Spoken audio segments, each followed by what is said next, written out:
دیکھیے، جہاں تک اللہ کی ہستی کا تعلق ہے،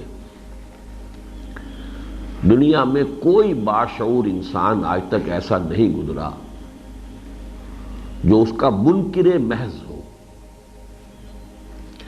کوئی حقیقت کبریٰ، کوئی ابتدائی حقیقت، یہ ساری کثرت جو ہے لازماً کسی وحدت پر منتج ہوگی۔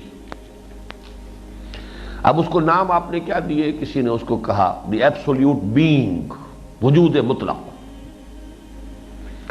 کہیں کسی نے کہا دی فرسٹ انٹلیکٹ، عقل اول، جو بھی آپ کہیں نام اسے دینا ہوگا۔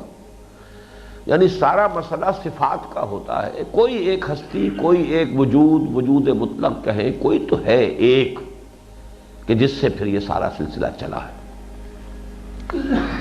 لیکن اس وجود مطلق سے، جس کے لیے کہ فلسفے میں واجب الوجود اور پھر ممکن الوجود، وجود کو دو قسموں میں تقسیم کیا گیا، وہ واجب الوجود ہے، اس کا وجود تو واجب ہے، لازم ہے، دی نیسیسری بینگ، ہو ہی نہیں سکتا کہ اس کا وجود نہ ہو۔ باقی جو ممکن ہے، یہ باقی کنٹینجنٹ بینگز ہیں، یہ سب جو ہے ان کا ہونا بھی ممکن ہے، نہ ہونا بھی ممکن ہے، عدم بھی ہے اور اس کا وجود بھی ہے۔ ایک وقت میں وجود نہیں تھا، عدم تھا، پھر وجود ہو گیا، لیکن وہ ہستی ہمیشہ سے ہے، وہ واجب الوجود ہے۔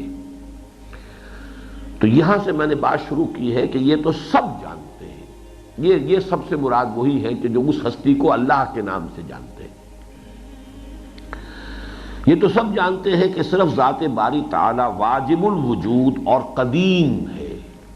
یہ پھر ایک فلسفے کی اصطلاح ہے، قدیم، ہمیشہ سے ہے۔ ایک وہ ہستی ہے کہ جو پہلے نہیں تھی، بعد میں ہو گئی، ایک وجود وہ ہے، اس کو حادث کہتے ہیں۔ تو اللہ کی ذات واجب الوجود اور قدیم، جبکہ کل کون و مکان اور انسان سمیت جملہ مخلوقات و موجودات ممکن اور حادث ہے۔